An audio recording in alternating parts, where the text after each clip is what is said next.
Well, I introduced this car to you guys yesterday as a little bit of a teaser when I was working on the power steering pump for the Lincoln Mark 7, trying to get that ready for state inspection, and it did pass. And ironically enough, this car is actually due to be inspected this month, but I think it'll have no problem passing. And I asked a question in one of the videos when I had the hood open: what kind of mileage do you guys think is on this? And today I think I'll go ahead and reveal that to you guys because I want to start doing some work on it. This is a 1995 Ford Crown Victoria LX, and I'll do a more complete and thorough tour and drive of it a little bit later, but right now I want to take advantage of the relatively warm weather to go ahead with the fluid change processes that I went through with the F-250 sitting back there in the woods. This car belonged to my grandfather, and he is no longer able to drive because his eyesight's gotten bad enough to where he can't get a license anymore. And my parents called and said, if you want that car, you better act now because he's going to try to sell it, and we don't want strangers coming to the house looking at it and all that kind of thing. And so I sort of bought this car sight unseen, knowing that it's been garaged all of its life and would have low miles. But I didn't really know exactly how low the mileage was until I picked up the car. And to let the cat out of the bag, it's a 95 Crown Vic with only 11,342 miles on it. It had about 11,220 something when I picked it up. The car is just like new, garaged all of its life. Instrument panel needles are not faded. Leather on the steering wheel is in great shape. AM/FM and stereo cassettes never used. Carpeting could be a little bit better, but that's relatively minor. Car's never been in any accidents. But one of the reasons I'm doing the transmission fluid change is it's got a little bit of a shift concern. The problem is that, like most cars, the Ford, once it hits about 45 miles an hour, and after the torque converter locks up and goes into overdrive, there's a little bit of a shudder in the drivetrain.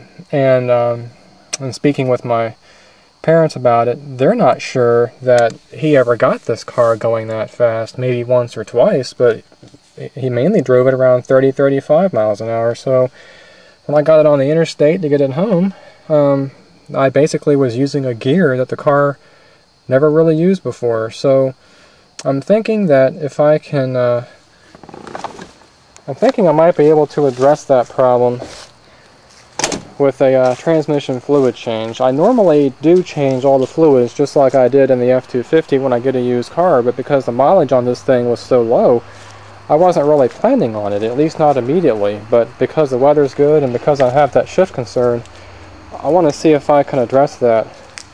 So I'll go ahead and put in good quality synthetic fluid and change the filter. Just like in the F-250, I'll go ahead and drop the pan, clean it all up, put a new filter in there and gasket. And later on, I'm going to see if I can go ahead and change the rear end differential fluid. It's got a Ford 8.8 conventional differential, and it does take 75/90 that they call for.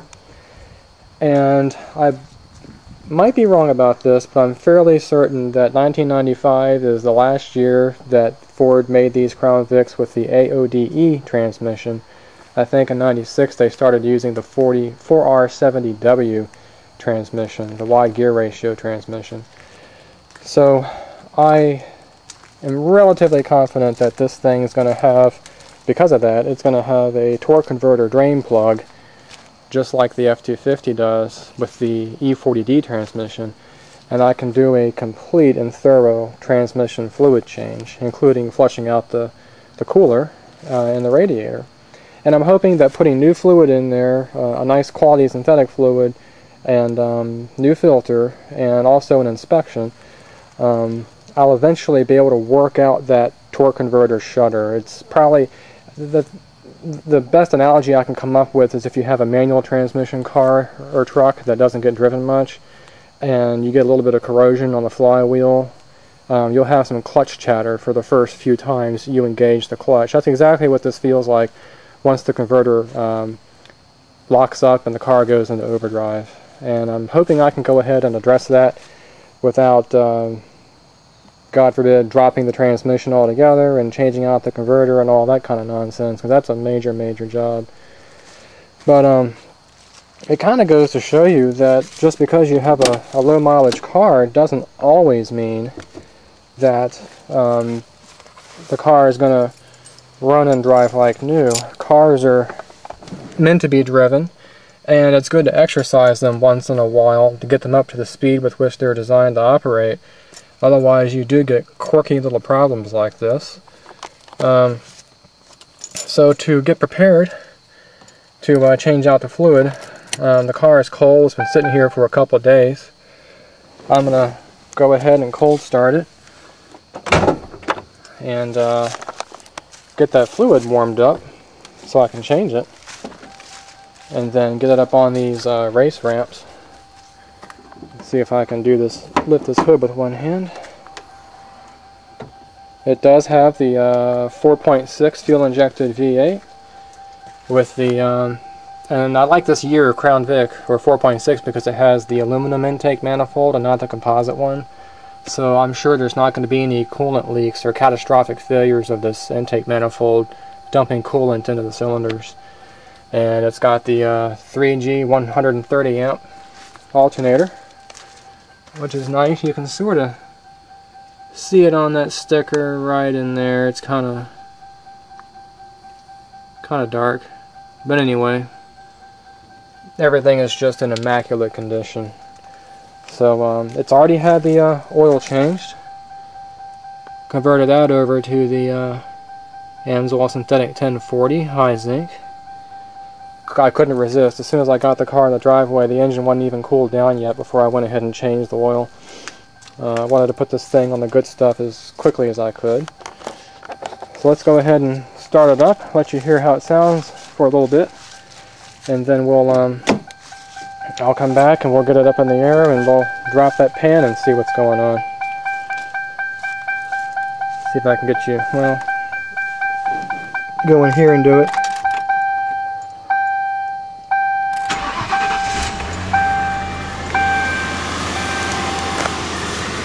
No smoke. It does not have the dual exhaust. The exhaust pipe is right over there. And the engine is indeed cold, as you can see from the temperature gauge. Been sitting for a while. Let you hear how it sounds.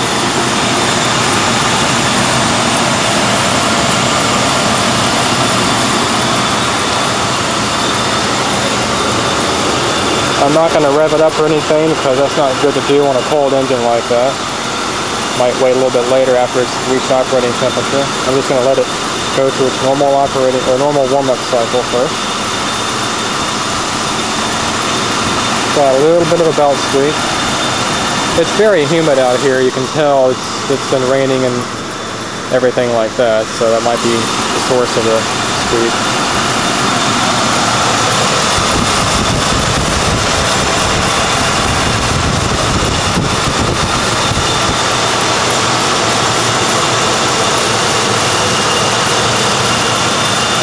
Just absolutely no ticking, no knocking, no nothing. That engine is nice and tight. Good compression, good oil control.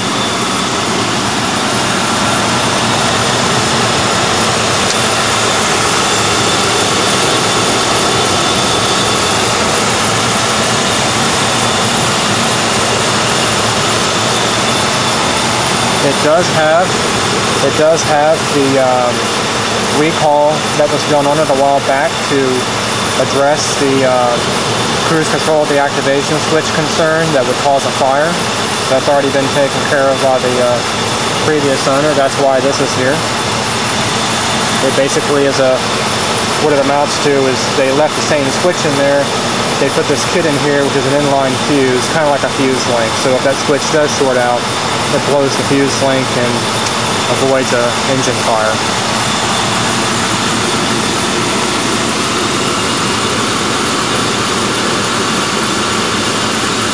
The engine is just very smooth and quiet. The car, even though it is all original, completely original, down to the coolant hoses and fan belt, just like the F-250, it has never had any maintenance done on it whatsoever other than oil changes and putting gas in the tank. And that could be a good thing, could be a bad thing. It's kind of a mixed blessing.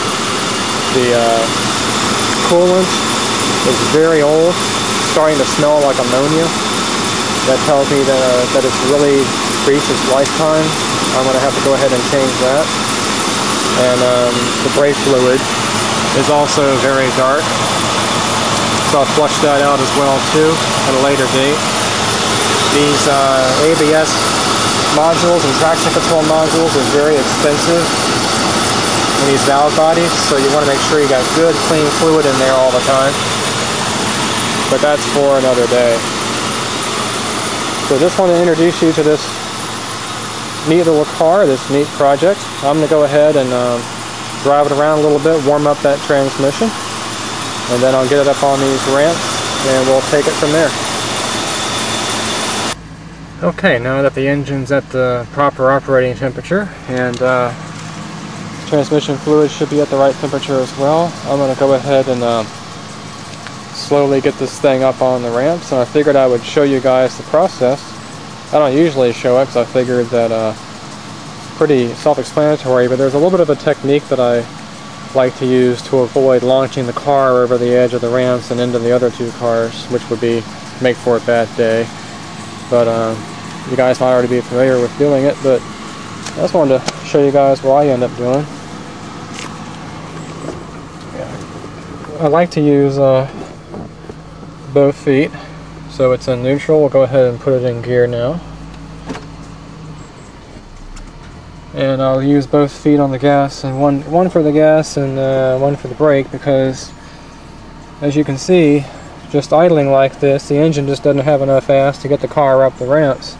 So you want to give it some gas to get it up the ramps, but you also want to be able to slowly or quickly apply the brake once you feel that the car is gone to the right spot. So we'll go ahead and work both pedals, keep the RPMs up just enough to have enough power to get the thing up the ramp.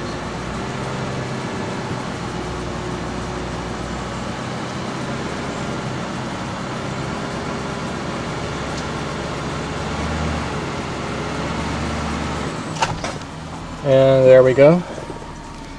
We'll go ahead and put it in neutral.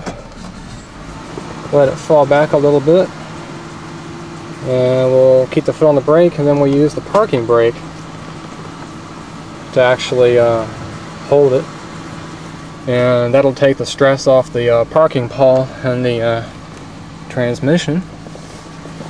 Let's see how far I got. I may have to go a little bit further.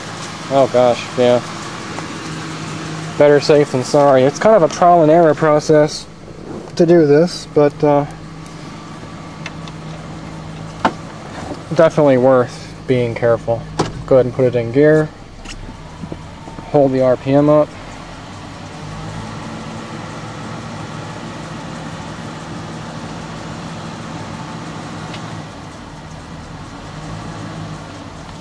That feels like it's at the end. Go ahead and go to neutral. Back off a little bit. Apply the brake. And there we go. Perfect. Nice and slow, and we didn't have any catastrophes. And with these ramps, I can go ahead and take the this section of it off, and I'll have more room to work on the transmission. So now we'll just throw it in park, shut her down, and then we'll be able to get to work and I'll show you guys what it looks like under there. Well, I'm happy to report that this Crown Victoria does have a torque converter drain plug. I'm very happy about that. And I'm even more happy that I didn't have to get a breaker bar on the crankshaft vibration damper bolt down there, because that was a pain to get to. I was able to just use a breaker bar on the alternator pulley. Interestingly, I had to turn the engine backwards to spin it over, but no big deal. The alternators in these cars are some of the easiest ones to replace, so it's just sitting right there waiting for me to spin the motor around. So now we'll get under here and show you where it is. Just like on the F-250, it does have the little rubber plug that you got to take out. And there's the drain bolt right there. I think it's a 7/16. So we'll go ahead and loosen that and start the draining process. One word of caution: you want to be very careful because the fluid in here is going to be extremely hot. And just like before, I'm going to collect a sample. Very curious to see what 11,000 mile transmission fluid is going to look like on the analysis.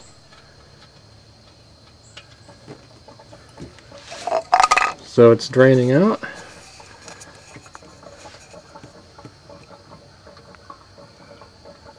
Got our sample.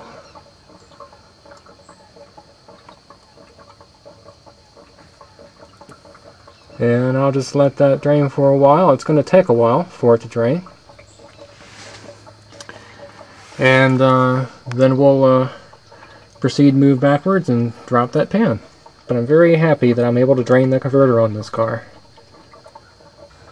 I figure while that thing's draining, it'll take a long time. I give you guys a little bit of a tour of the underside of this thing.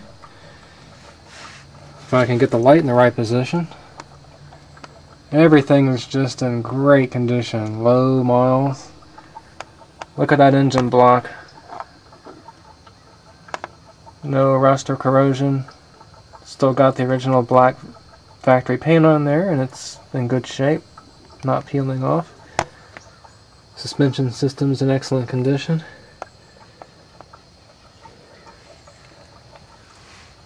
Still has the shield under here toward the front of the engine. A lot of cars, a lot of Crown Vics have this removed. The dealers take them off and forget about them when they do work under there. And I would have had to have taken this whole assembly off to get to the crankshaft bolt, so I'm very glad I didn't have to do that. And there's the starter motor. That's the solenoid, and that's the actual motor itself. Then of course back there's the transmission. That little dimple that you see right there is where the pad magnet is to hold it in place. So we'll see that in just a few minutes, as soon as the converter finishes draining. And here's the other side.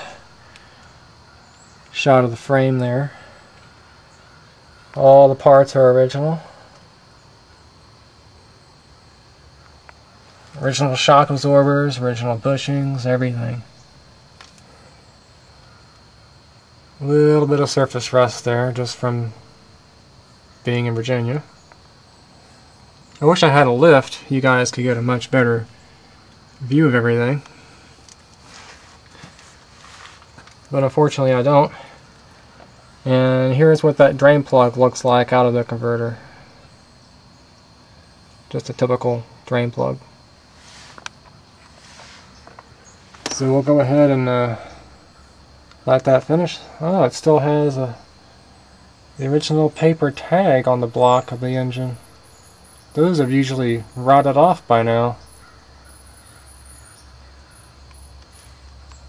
Anyway, I'll let that drain and be right back.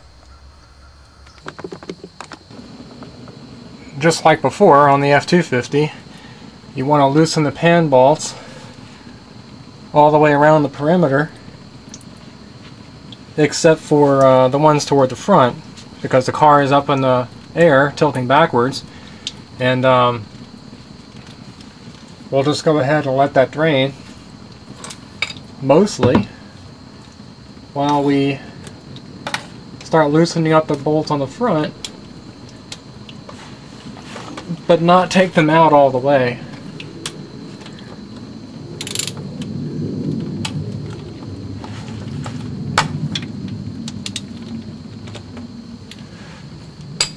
That way you'll be able to tilt the pan backwards, but not have it come down catastrophically. You'll be able to maintain some control over it.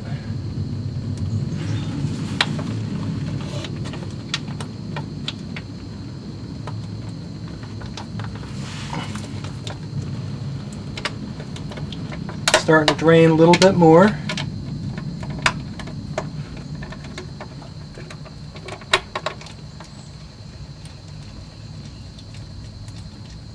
And you don't want to let the pan rest on the flange for too long, because the fluid kind of makes it heavy. You can kind of shake it a little bit and get some of the fluid out of there. I'm going to continue loosening some of the bolts toward the front, get more of an angle on it. This is just always a messy job. There's just no getting around it.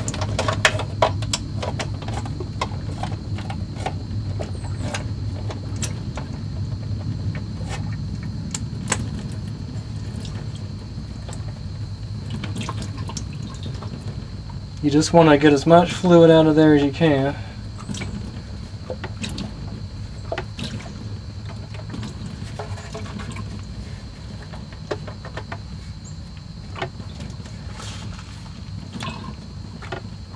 And if you notice, for some reason, I am not able to put the pan all the way back up anymore like I did on the F-250.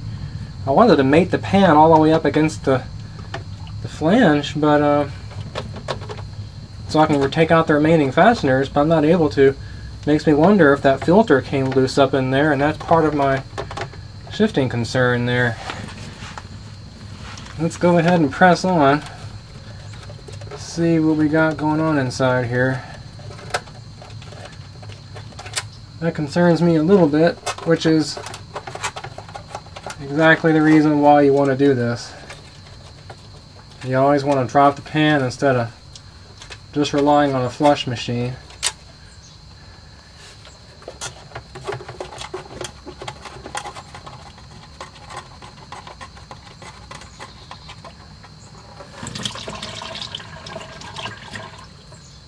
There goes more of it, most of it hopefully.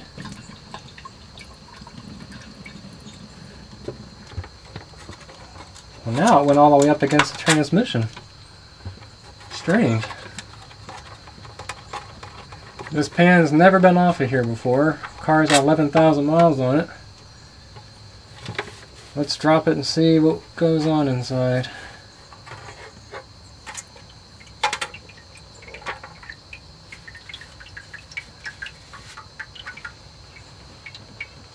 Well, the filter's up in the valve body where it should be. That's encouraging.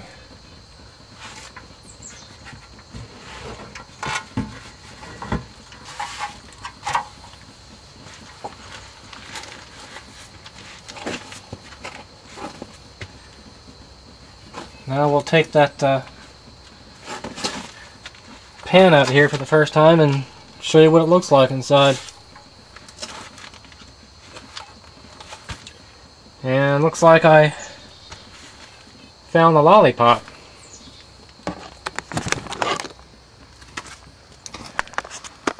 You guys that work on Ford transmissions know what the lollipop is. It's that little guy right there. What this is, it's a seal that goes into the dipstick tube opening on a new transmission at the factory. And what happens is, as that's sitting in a hole in the body of the transmission, what happens is when they jam the tube in there, this plug falls into the transmission pan and just kind of floats around in there. So if you guys have that in your car, a Ford car, you know that transmission fluid's never been changed before. So I'm going to keep that for posterity's sake. Shake that out. This fluid is smelling very old and looking old, more so than a fluid that only has 11,000 miles on it. Makes me wonder, it's just got more of a burn smell than I would like. This is the original gasket, which is probably reusable, but I'm not going to try to use it again. Just set that in the garage. And let's see if I can carry this thing over here without losing it altogether. Get rid of the remaining fluid. See what kind of surprises we got inside here.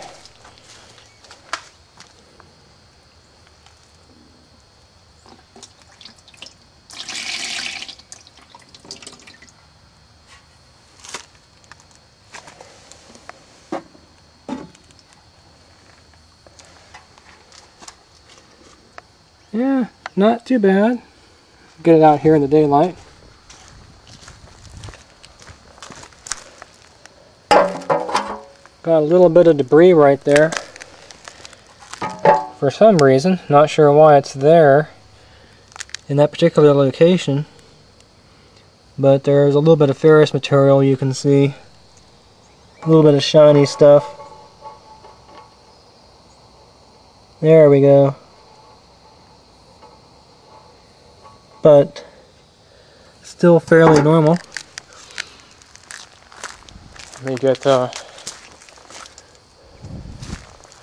do the good old white glove test here. Get a clean paper towel. See what kind of sludge we got. Not bad at all. Normal amounts, really. And we'll get a good look at that magnet.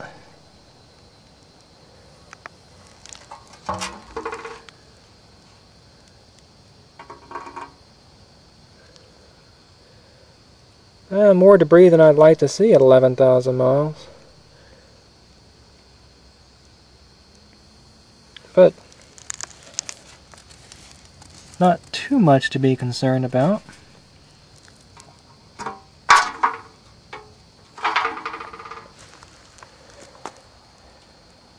It's interesting that this magnet kind of looks like the one out of the F-250, but the F-250's got 150,000 miles on it. This has 11,000 and change.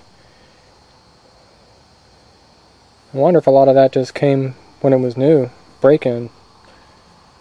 But I don't see anything that's terribly alarming. The pan is very clean. Fluid does smell older than it really should be, as far as being burned and being dark in color, but the analysis will tell a lot more details than what I can just with my 5 senses. But I'll go ahead and get this magnet cleaned up and get that pan cleaned up, and we'll be ready to go back in with it. Okay, to get the filter out, it's actually pretty simple. We just work it back and forth, just like in the F-250. Make sure it drains all over the driveway first. Had to move the container. Just kind of dump it out like this. And it just comes out. And as you can see, the O-ring is missing around the filter housing. So you always want to be careful and see if you can reach up in here in the transmission and pull the O-ring out, which I can't. It's been in there for 20 some odd years. I'm going to have to get a screwdriver for that, but you guys get the general idea what this thing looks like. This press fits up in there. Let me get that all cleaned up and I'll be right back. Well, I got the O-ring out that goes to the filter. They almost always get stuck in the valve body there, so you want to make sure that you get rid of that before you put the new filter in, or it won't seal properly. And just as before on the F-250, when I did the transmission, you always want to give everything a good inspection. And immediately I can tell we got a little hair right there. I'm going to go ahead and get rid of that. See if I could pull that out.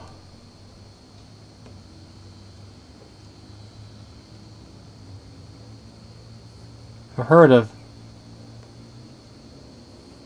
having a wild hair, if you ask, but never having a wild hair in your transmission. Well, spare you guys the labor of getting that out, but anyway. Everything under here looks really clean, except you can see some evidence of what I think would be water spots, water contamination. And I'm wondering if that might be part of the shifting concern. That's a real good reason to change the fluid. This fluid's never been changed, but the transmission looks to be in very good shape. It's extremely clean. I'm gonna go ahead and get rid of that hair. And you wouldn't think a hair is a big deal, but they're about 50 microns in diameter. And that's enough, that's large enough and long enough to get all wound up in some of these valves and the valve body and everything that you see here, like that valve in particular that you're looking at right there. So that's why you want to be extraordinarily clean when putting a transmission back together. You don't even want any lint in there from towels, let alone something as large as a hair, 50 microns. But anyway, let me get that cleaned up, and I'll put the new filter in. It basically just inserts right in there, reversive removal, and we'll get the pan all torqued down. There's the clean pan and gasket all ready to go back in the car. Unfortunately, this gasket doesn't have any tabs on here to hold it in place, so it's going to be a little bit challenging to get it in. But everything's all cleaned up and spotless, as it should be. And over here, that's all the contamination that came off just the magnet alone, let alone the pan. So all that crap is now out of the transmission. And it's amazing just how much junk there was. Even though this is not a lot, it's just amazing how much there was with just 11,000 miles on. You can actually see the sludge starting to dry up and cake and crack, kind of like dry mud. So I feel good about getting that stuff out of there. So now we'll go ahead and put that pan back on there and go from there.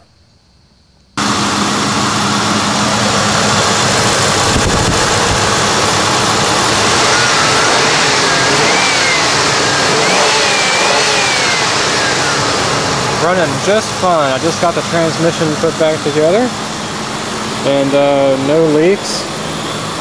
And I'm very happy to report that my torque converter shudder concern seems to be gone for now. I'm not entirely confident that it's completely gone away. I want to put a few more miles on the car, probably about 400 miles, before I'm under different operating conditions and temperatures, just to make sure that it actually is gone. But for right now, after about a 20-mile drive of different speeds and accelerations working through all the gears, that shudder has not come back. So I'm very, very thankful for that, if that indeed is fixed. And people often ask me, you know, why do you use such an expensive fluid? You could just go down to AutoZone or Advanced Auto and get the house brand regular transmission fluid for a lot cheaper. The case of the AMSOIL ATF was about $111, so it wasn't cheap. But I think in this case, and time will tell, this fluid has probably saved me about $1,500 to $2,200 on a transmission rebuild, because what would have happened is, if I went to Amoco or the dealership and test drove that car with them, and they felt that shudder in the torque converter, they would have said, well, we have to replace the torque converter, and while we're doing that, there might be a lot of debris all throughout the transmission. We've got to take the transmission out anyway, so you might as well just have the whole thing rebuilt. And you're looking at a lot of money and a lot of time. And I'm hoping that this is a really good example of trying to solve the simple problems first. Just going ahead and do a complete transmission fluid change and see if that fixes the problem. And I'm very fortunate that with this car, there is a torque converter drain plug, and I can get a complete drain of the entire transmission, get all that old fluid out of there. What I think might be going on due to the age of the vehicle and the way it was driven, it was probably only driven for maybe 20-30 minutes at a time, so the drivetrain never really had a chance to completely warm up, and it was driven 30 miles an hour, 35, 40 miles an hour, something like that. Very rarely did this vehicle probably ever go into overdrive. It was never driven on the interstate. And this is a true cream puff. If you've ever wanted to know what a cream puff is, this is it. Low mileage. I think what might have been going on is a little bit of water over time got into that transmission due to natural condensation. And that was probably causing the torque converter concern, torque converter shudder. And changing all that fluid out of there, getting rid of all that moisture, more than likely save the day. But I want to give it an opportunity to let that new fluid work all into the friction material inside the clutches and bands and torque converter lockup clutch, and see if that fixes my problem. But for right now, it seems to have fixed the problem, and I'm very glad about that. So it just goes to show you that a little bit of maintenance can save you a ton of money down the road. And it also goes to show you that even though you might have a very low mileage vehicle, sometimes it's better to have a higher mileage vehicle that's been properly maintained versus a very low mileage vehicle that was never maintained. The only thing done to this car was oil changes and putting gas in the tank. And that's actually bad for it. On the one hand, it's good because I've got all original hoses and all original components. I know all the fasteners have the original factory torque specs on them. So that part of it's good, but you always want to maintain your car even if it doesn't have a whole lot of miles on it, just for problems like this. And the car does have a few other problems, but they're very, very minor. And nothing with the drivetrain, actually. So I'll address those problems in future videos as I get around to it.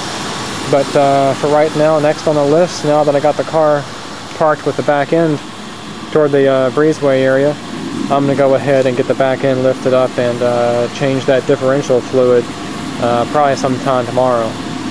So this car is kind of bought it as a learning experience. I've never had a cream puff. We've all heard of the proverbial barn finds, the cream puffs, and ultra low mileage cars. This is one of them. It was only driven to the barber shop and to the bank, and that was it. And this is a really good opportunity to learn all the ins and outs of such a low mileage vehicle, and kind of get a feel for some of the unique problems that they might have, even though it does appear to be in good shape. And it actually is. But definitely want to get to all these fluids, just like I did in the F-250, to make sure that this thing continues to be in good shape and performs like new.